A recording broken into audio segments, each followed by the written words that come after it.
Good evening. Are we here? Good evening. Oh, you are here. It's good to see you. Welcome. My name is Greg Barrs, and I'm an associate professor of ethnomusicology at the Blair School of Music, and there's nowhere that I'd rather be more than here tonight with you.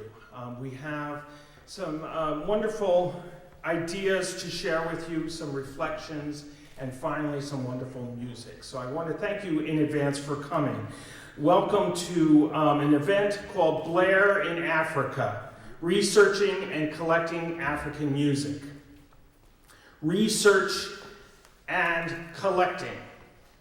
How great it is to hear those two words in the same title. Before we begin our program, I want to take the time to express gratitude properly and demonstrate our appreciation to the Jean and Alex Hurd Library and the Blair School of Music for their co-sponsorship of tonight's event. So we need to remember to thank them, and we can do so by giving these two institutions a clap. Please join me.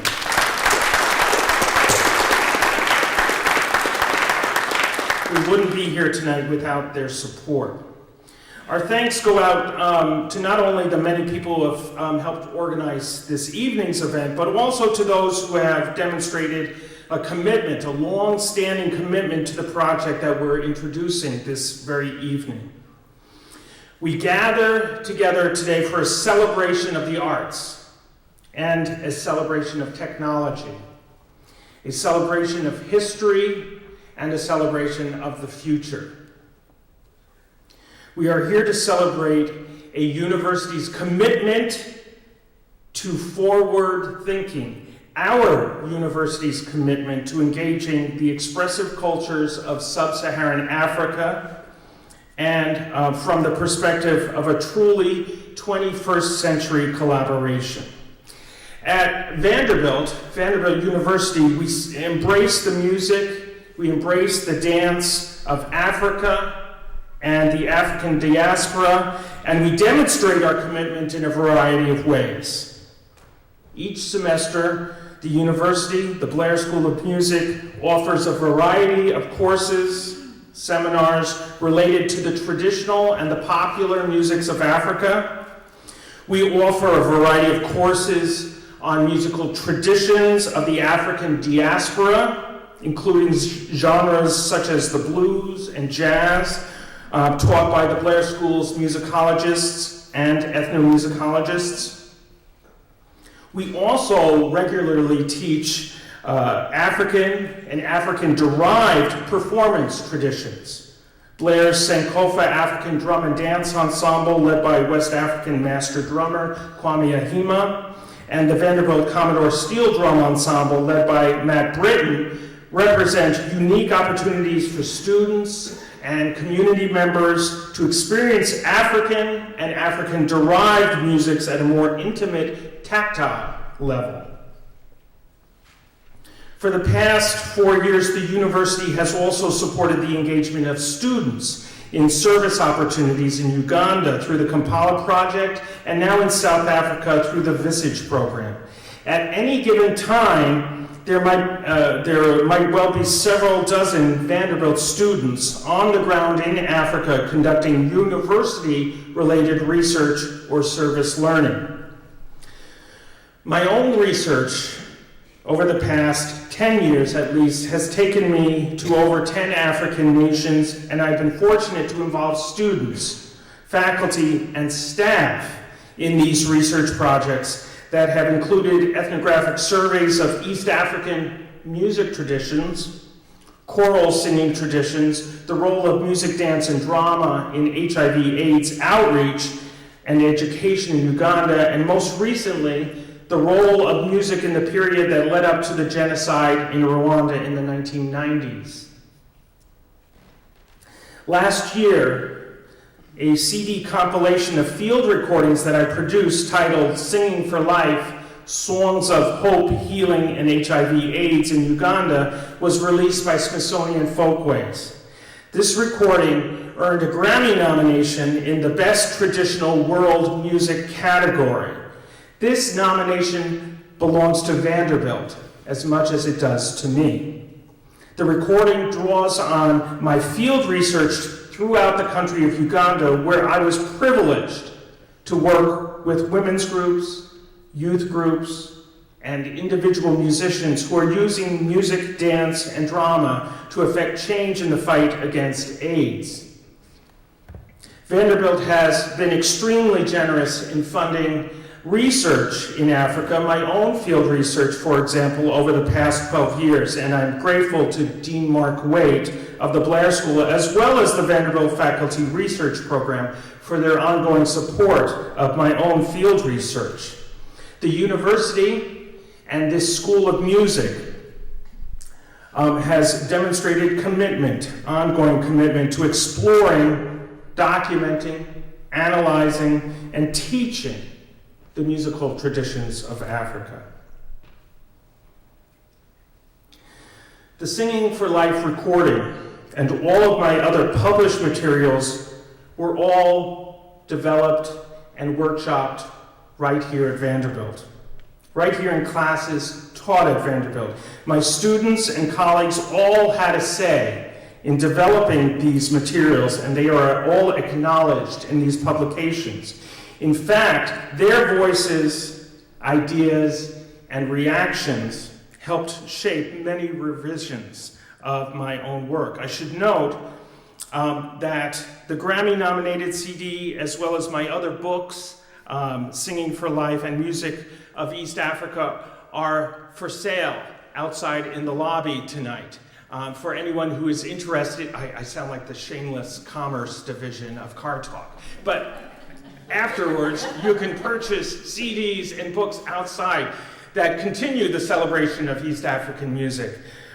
You should also note that all proceeds, all royalties from these publications go back to Africa on a regular basis. So they go directly to support two charities, in particular the Meeting Point in Kampala, Uganda, as well as IDAC, the Integrated Development and AIDS Concern in Iganga, Uganda.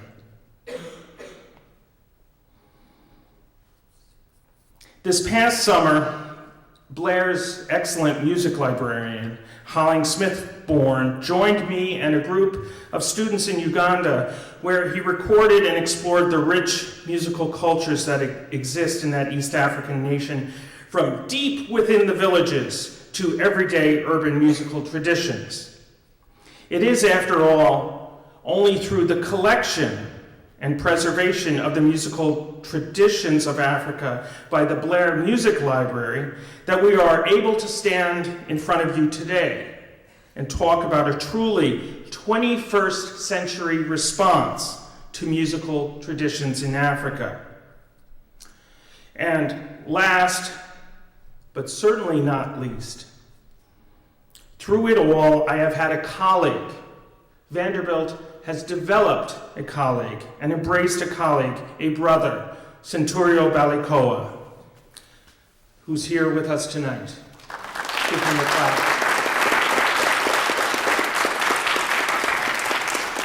Centurio Balikoowa has been by my side, by the sides of the music librarians Dennis Clark, Holling Smith-Bourne, who have traveled to Africa.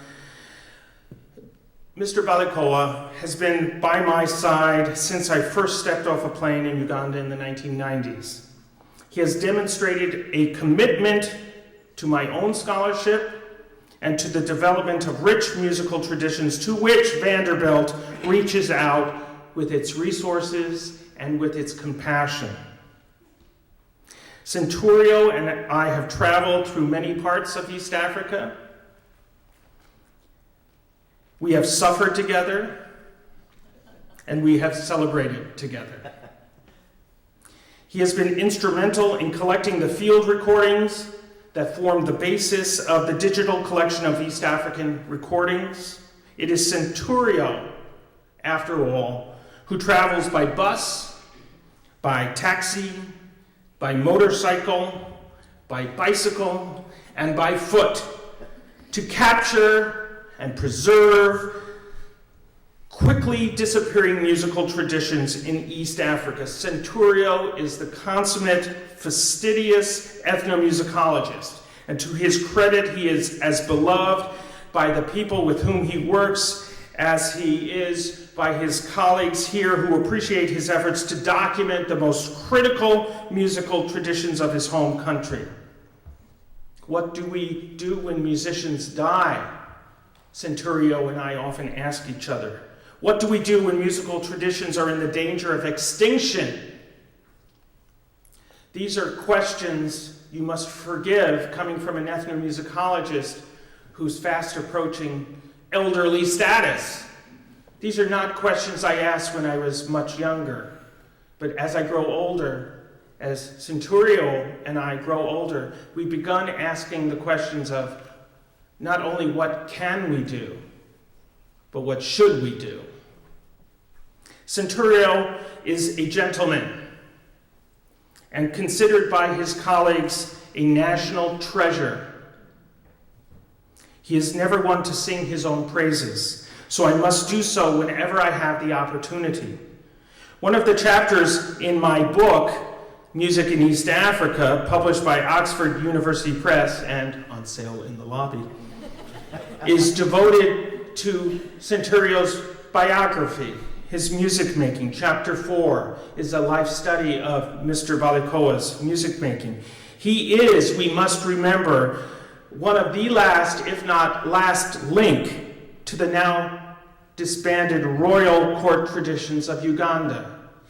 He was the last student of the great Evaristo Muyinda. Yes, Centurio is a national treasure. And I must also mention that Centurio is also featured on that same 2007 Grammy-nominated album, available for purchase in the lobby. And according to iTunes, his track on that CD is the most downloaded track of all of the many tracks featured on the album. So congratulations on that.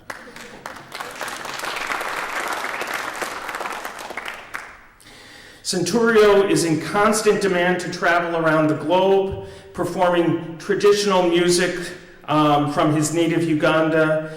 He is constantly invited by UNICEF, the WHO, and Vanderbilt University. This is Centurio's second visit to Vanderbilt. He first came in 2000 to work with students, and he has had a jam-packed schedule this week, meeting as many people as possible. And from what I've heard, having lunch today in the Rand Dining Center, all he has to do is walk through Rand, and people are yelling out, "Centurio, Centurio, come join me." He has many fans on this campus.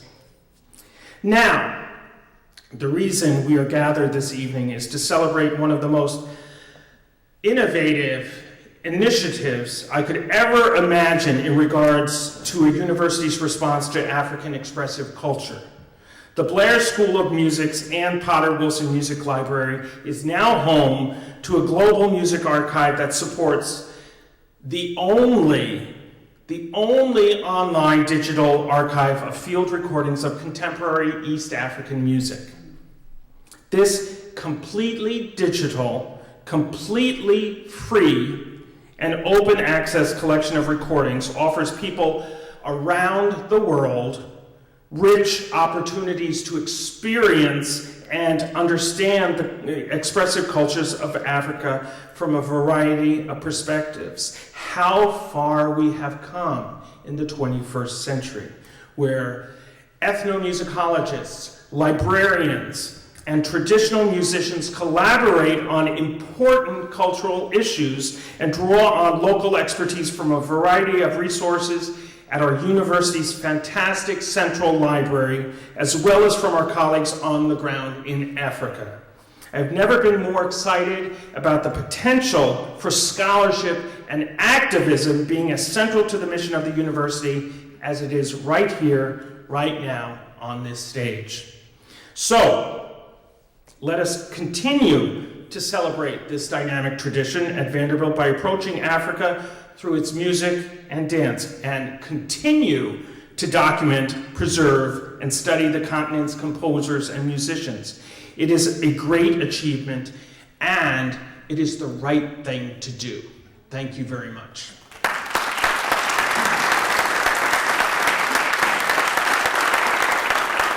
Thank you for your patience.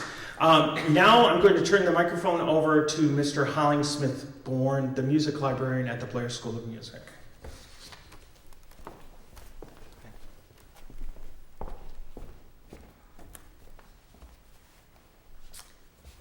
Good evening. Good evening.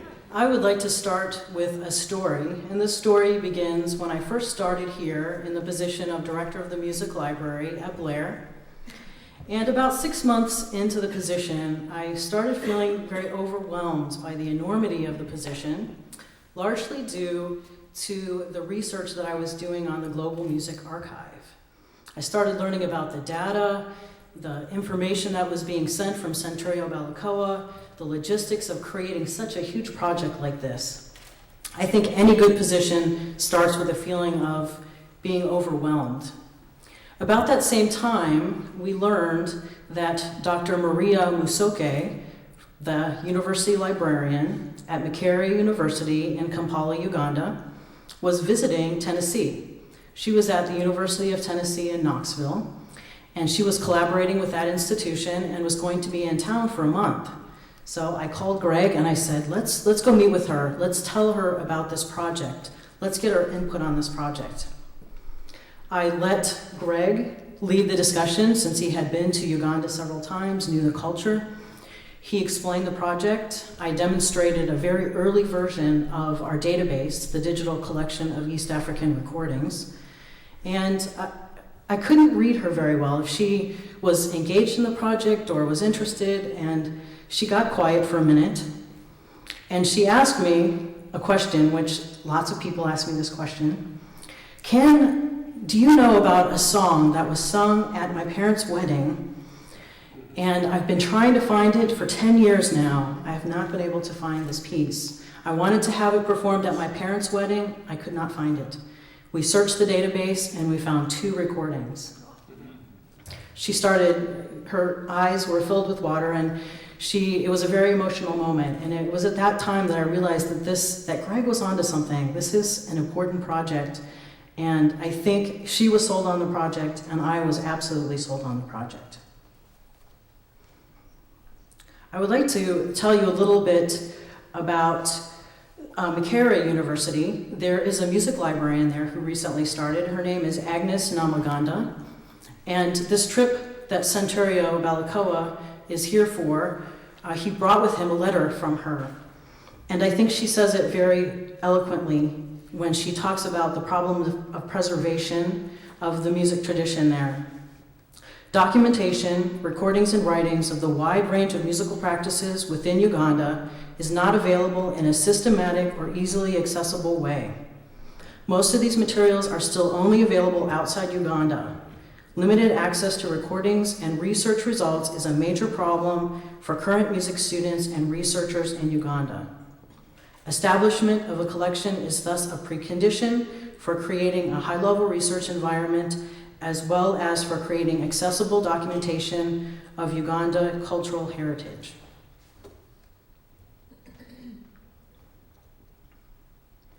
The Global Music Archive, our web address is up there, is a multimedia reference archive and resource center for traditional and popular song, music, and dance of Africa and the Americas.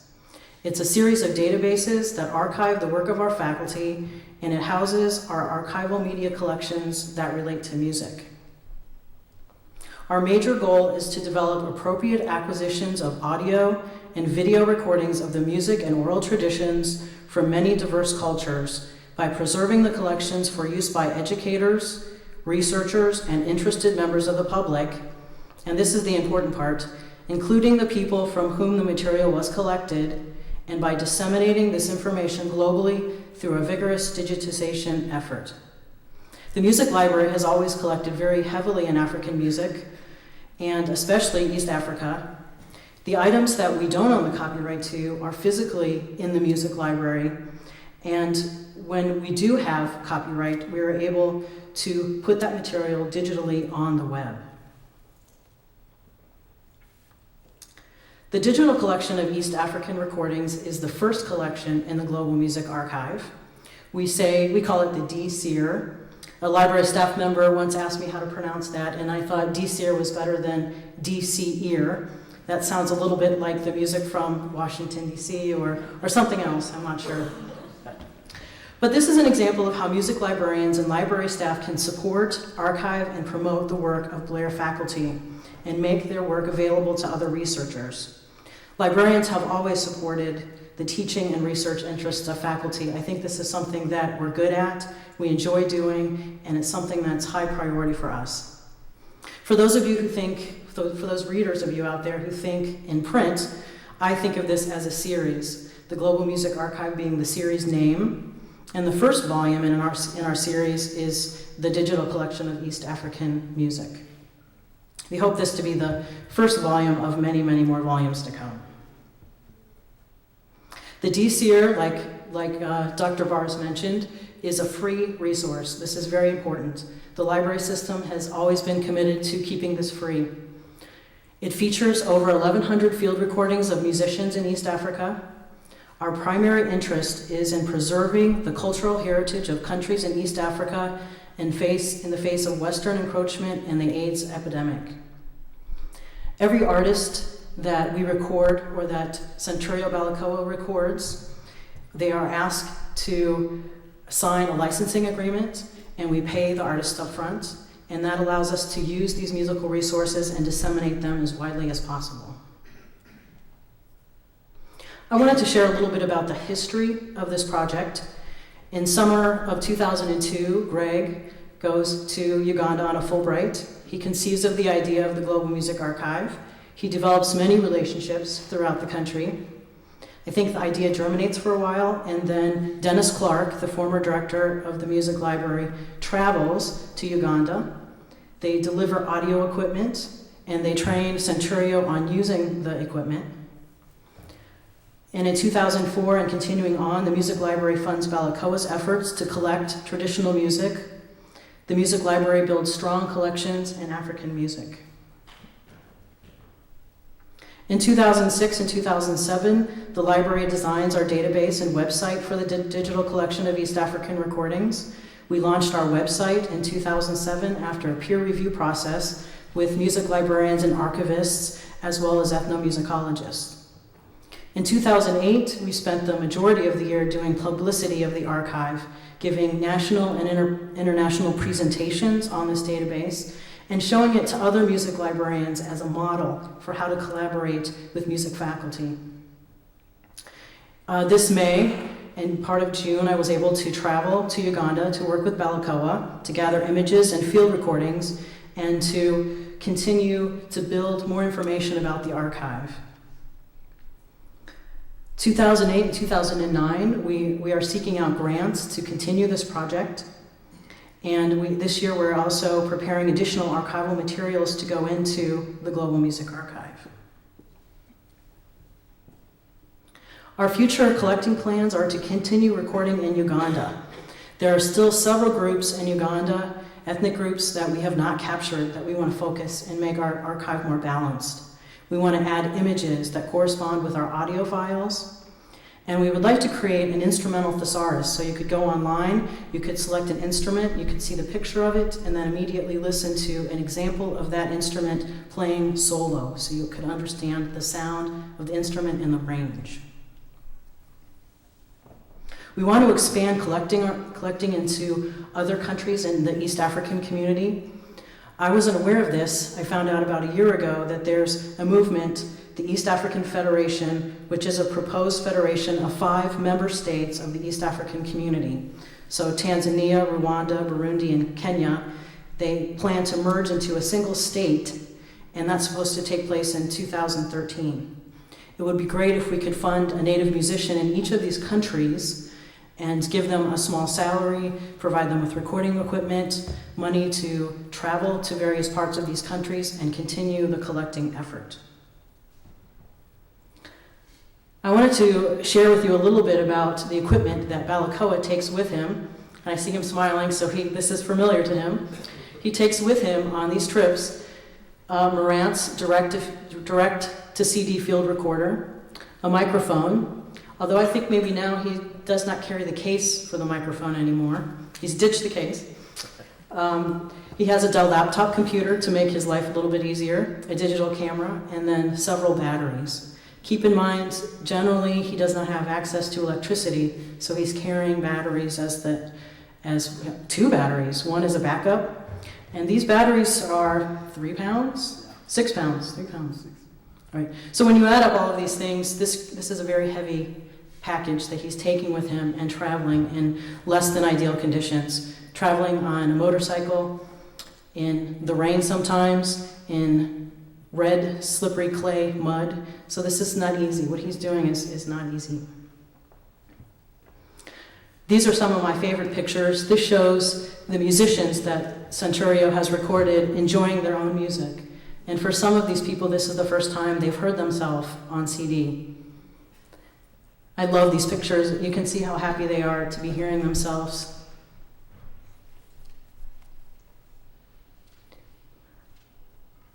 This is the initial web page for the Global Music Archive. This is the entrance into the archive. Our databases are under the Collections and Resources. We have tried to make the database as easily approachable as possible. We want to make it intuitive and easy to understand for everyone, especially those people where English is not their first language. So we've tried to keep it simple, very approachable. We thought for the most part people would want to browse the database. There's 3 options. You can browse, you can do a basic search or an advanced search, but I think that most people are browsing. You can browse by an artist, if you know an artist, a region, district, if you know a language, ethnic group, and musical instrument. Here is the browse information for ethnic groups. You can see the ethnic groups that are represented and how many recordings we have of each of those ethnic groups. And from there you can go into a detailed description about that recording. If you click on the speaker icon, you can link directly to the sound file and listen right online. It's bringing it right to your desktop or your computer. We don't want to stop here. We want to continue this project and this effort. We have at least 3 ideas for future databases, the first being a dulcimer archive of the work of David Schnaufer, who was a virtuosic dulcimer player and instructor here at Blair. It will feature his musical performances, interviews with dulcimer players, images of dulcimers in the region, and then instrument documentation. Also working with ethnomusicologist Helena Simonet, we hope to support her work, and her work is in the indigenous music of rural Mexico. Also the Collier Tango Archive, which many of you I bet know about this archive. In the music library we are getting many requests for this material. So where we have copyright, we would like to add his archives. I wanted to talk about the many people that are involved with this project. This has been very fun for me to collaborate with so many people.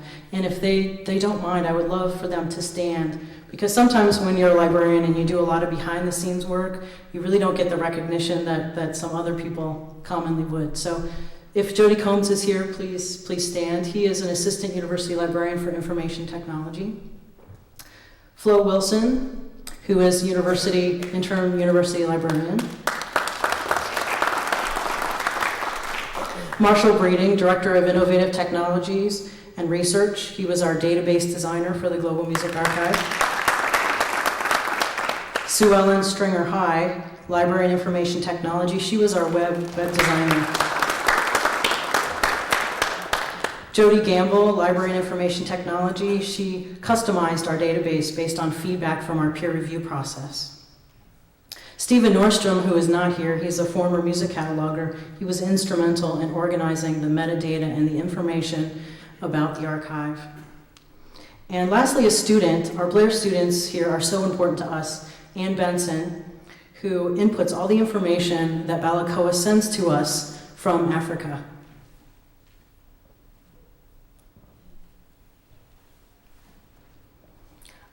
Greg did a great job of introducing Balikoowa, but I would like to do that as well. I've been traveling around with Balikoowa and have had several instances to introduce him, and I've not done such a great job, Balikoowa, so I wanted to give you a proper introduction.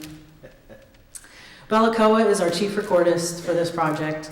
He learned Ntunguli from his father at a very early age 4, and I think he will play that instrument for us this evening. He's one of East Africa's most respected musicians of traditional Ugandan music. He's a student of Everasta Mahinda, former musician in the Royal Uganda Court, an internationally famous performer and teacher. He's the chairperson of music, dance, and drama at Chiboye Primary School in Kampala. He's a teacher by profession who specializes in education, dance, drama, and music. He's performed all over the world now, including the United States, Kenya, Tanzania, South Africa, Brazil, Ireland, all over. He has now trained several generations of young artists in local Ugandan traditional folk music. He is an adjudicator for the national festivals in Uganda. These festivals are very important to their country. Hopefully some of you have seen the film War Dance, which documents the importance of these music festivals to Uganda. And he was featured in Singing for Life, which is available outside. And with that, I would like to introduce my colleague and friend, Centurio Balikoowa.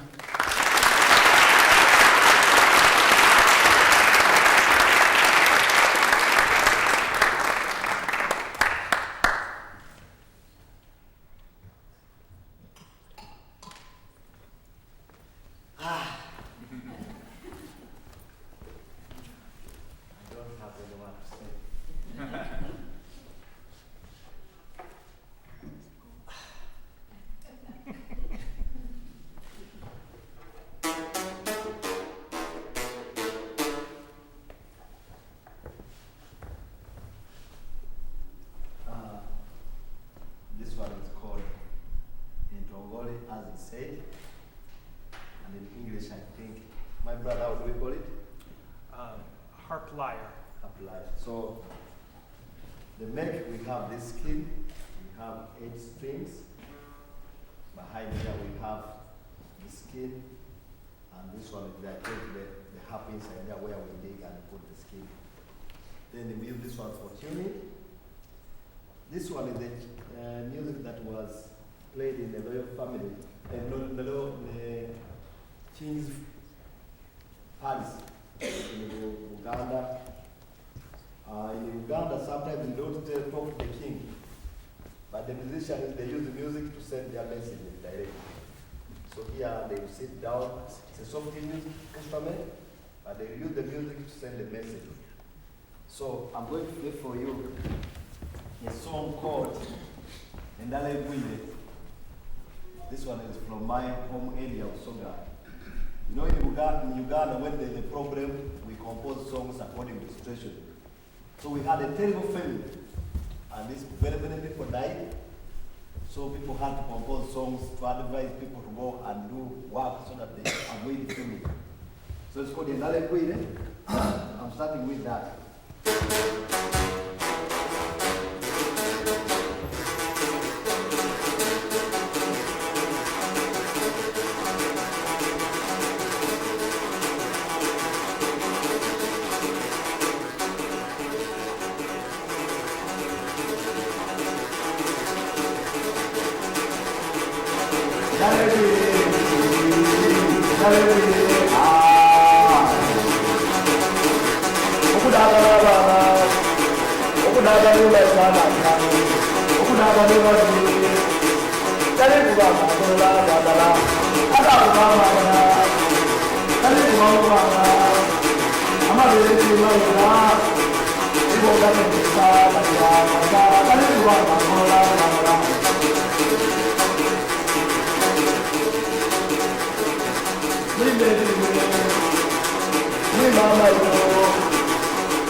Ugandan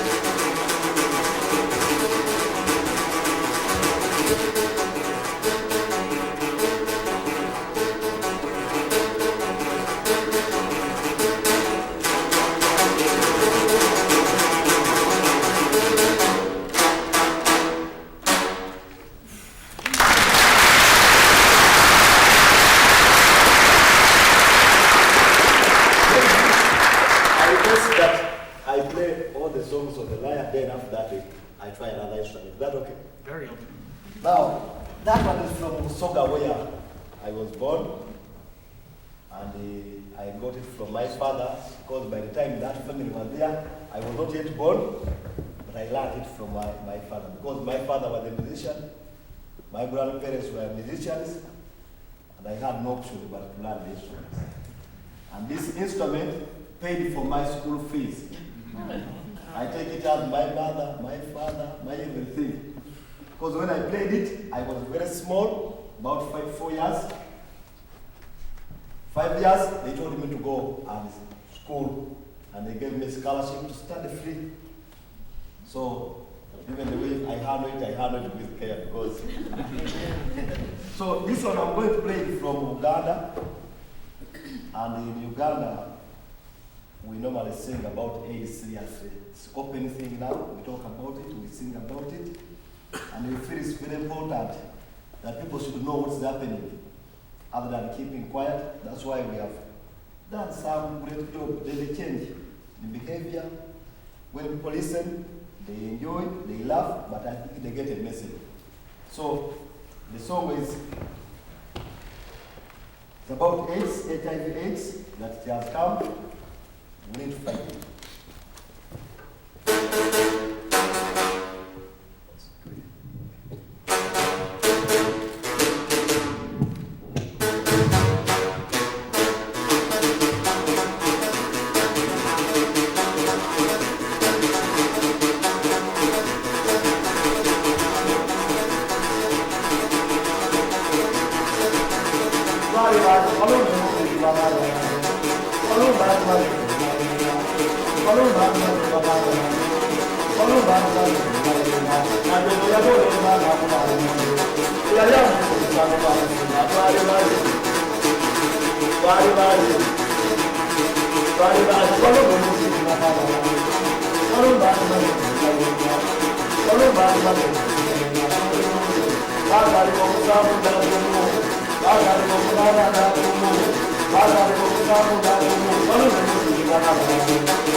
So the other one I'm going to sing is a composition that I said when we are with him. We almost composed with him and we said, what can we add to this singing for life? So we sat down, I remember, in a class, and we thought about this song, and it's the one I'm going to play. I think it's the one which is on there. on the CD. It's about why don't we stick to, if you are married, why don't you stick to your partner? If you are not married, why don't you abstain? If you can't abstain, then find a solution of how you can avoid it. Because this thing is there, it has come to stay, AIDS has no cure. So that's the song. And you know, in our community, 88% cannot read, they can't write. So when you go to my home and you start speaking English, some of them, they look at you. So what we do, we use music. Wiki music is in the local language of those areas. So when you sing, they get the message direct. And there's a change, I think. I think for you, you can tell because you have been there. So they listen to the music, you start the music like this, everybody will come with no time. And when they come, the young and the children, whatever you say, they go back with the message.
It's because I know what it means and I know what's happening. You play and you feel something really as if you know what it means. It's sort of emotion, but that's life. The music goes on. People, when they listen, there are people crying when you're playing such a song because they have lost their dear ones. They know what is happening.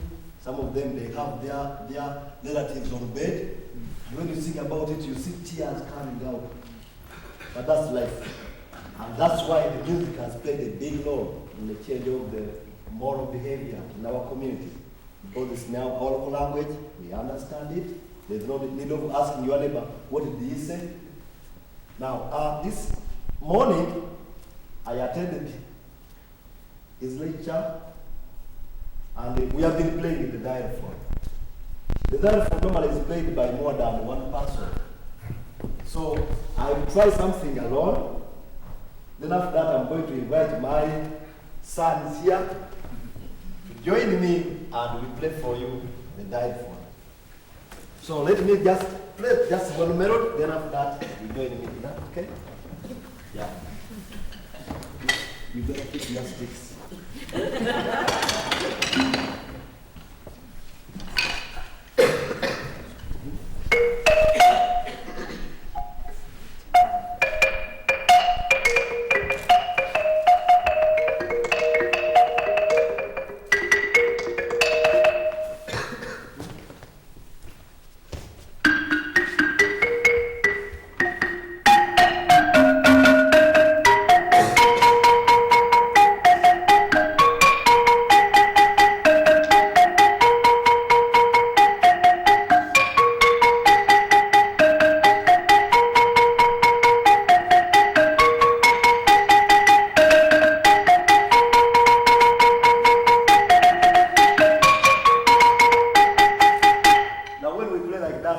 the xylophone is incomplete. That's why you see there are 15 slabs, I'm playing about 4. So I have to bring people, when they play the melody, I come in and we call it mix. So I request you to come and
Uganda.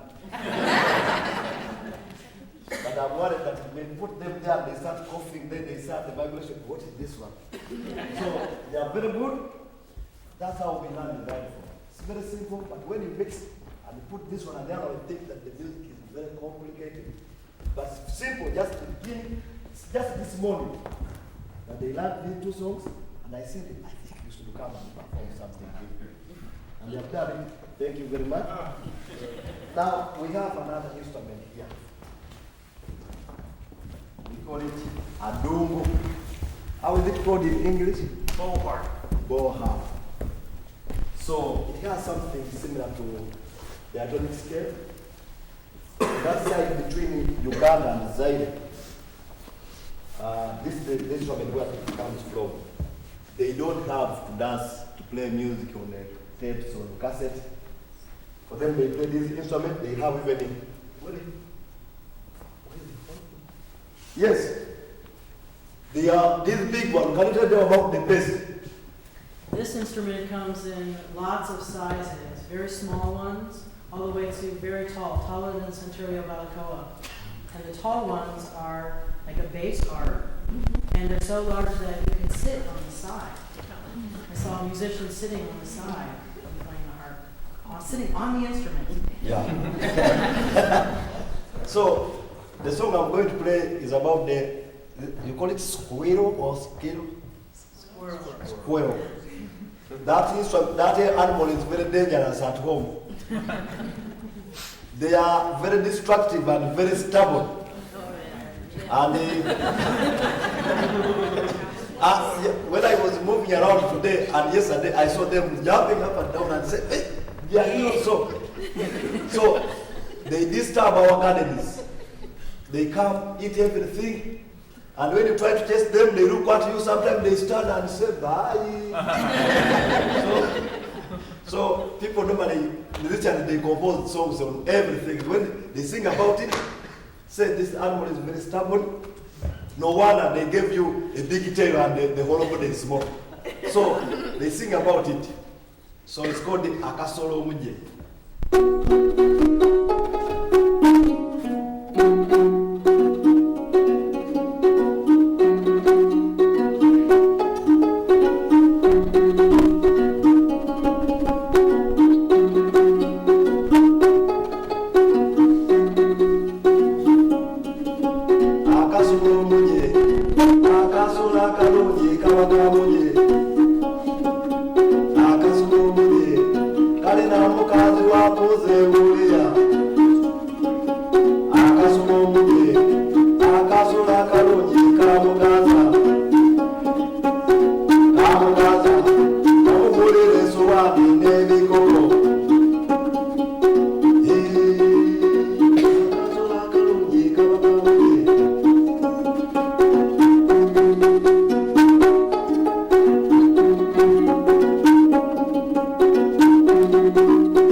This song I'm going to play for you is from the northern part of Uganda, where we have been having a problem of war. And these people, they have different way of appreciating beauty. For them, when the lady has got a longer neck, then that's beauty. And when they are dancing, they emphasize the neck. So it's called Angelina. Angelina is the name of that lady. And the man was praising that lady, that Angelina, yes, that is it. God gave you. So it's a song about praising the beautiful woman called Angelina. They are tall, dark, strong, and the women are very beautiful. So these men normally sing about them, they praise them. So it's called Angelina.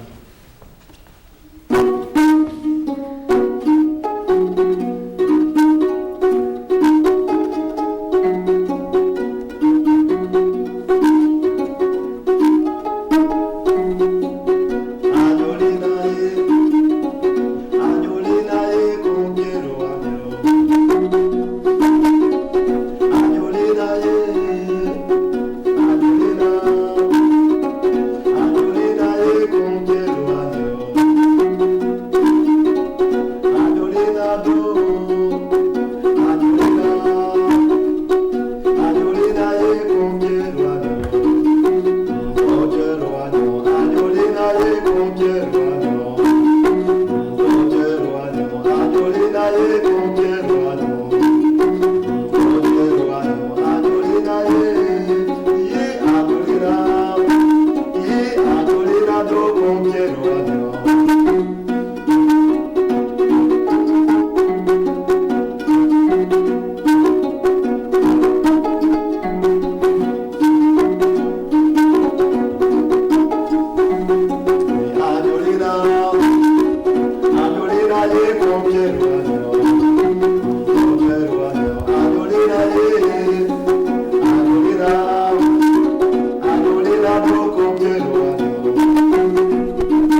Thank you so much.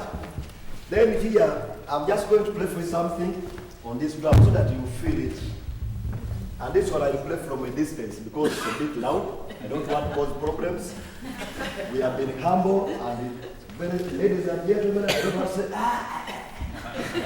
and you have already set the microphone, so I don't want to distract you. Yeah. So, this one is a drum. And a drum in Uganda, I was having a workshop with my friends in the library there. They were great. I wish I had those drums. They played the drums, and I said, these people, I think they should get a performing group of librarians so that we can come here and perform. They played it very well. So the drum in Uganda, I grew up knowing that each one must have a drum at home. There are two things, a drum and a spear. Why? You know, during those days, when our parents, our grandparents were there, the places were full of forest and bush. Then what happened? They will have animals around.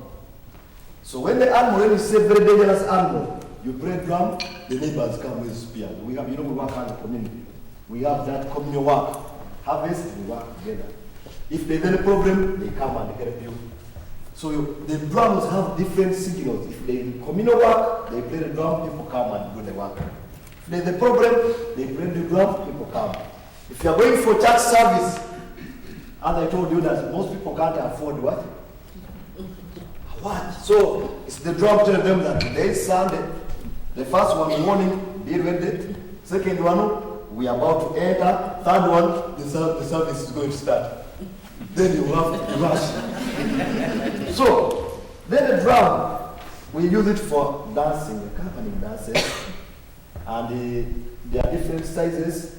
And they are named, some of these dances are named after the drum. And if there's a danger, if there's no danger and you play the drum, can you switch off this microphone, sir?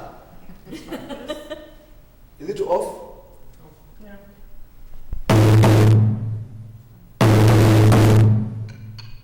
That's what they're saying, Gwanga.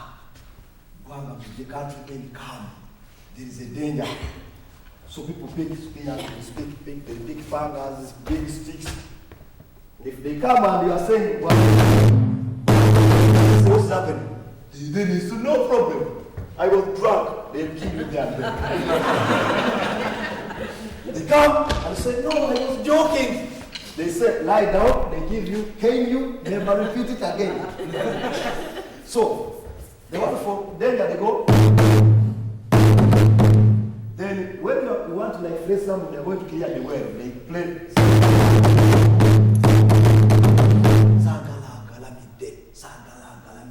I don't want lazy people stand up and gun work. I don't want lazy people stop sleeping, get bangers and gun clear the way. Then people come and clear wherever the place which is that. Then when they are calling people for church, people come on Sunday. But sometimes they have services maybe on Friday or Saturday or Monday. The father has come there all Lebanon and he has said today we have a service, they have to pay the drivers. Today is Monday. But maybe then they come, you see them putting on, having their Bibles, and they go. And they find maybe they say that's the only thing they can use for communication. So, this is a drum, and in Uganda, they use the hands to play that for the dance.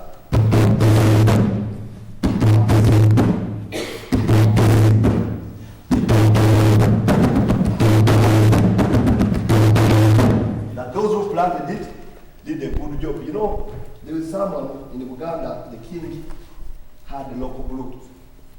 You know, our local blue. And he took 1, 2, 3, 4. Now he sat there and walking out in the straight line. You know, he was very happy. You know, the king, when the king is drunk, I don't say that the king is drunk, they'll kill you. You say the king is happy. So this king became very happy. And when he was moving, the ladies, of course, had nothing to do, was to follow the band. As he was moving, they would try the movement, not in the rhythm.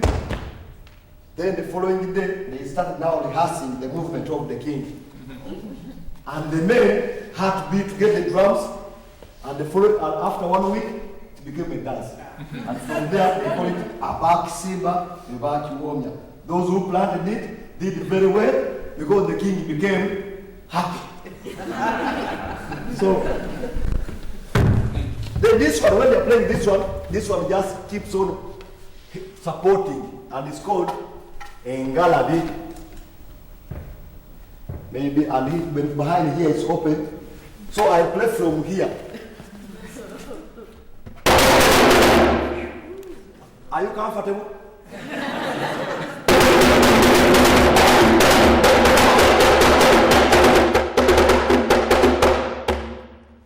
And when they put together that, the dancers will dance from morning up to evening without lunch. By the time they realize that they are hungry, they're already at home. Thank you very much. That's, I think, what I can afford tonight. Maybe you have something to say. Well, what I have to say is thank you.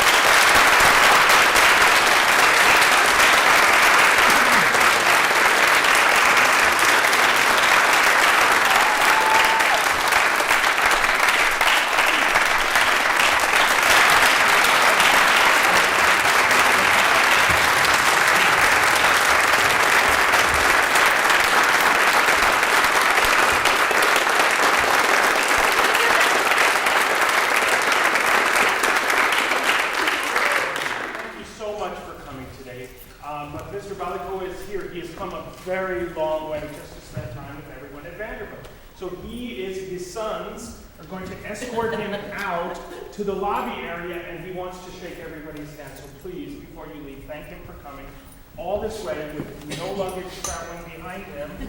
All his belongings in the world are somewhere in Chicago. So thank you so much for coming to Nashville.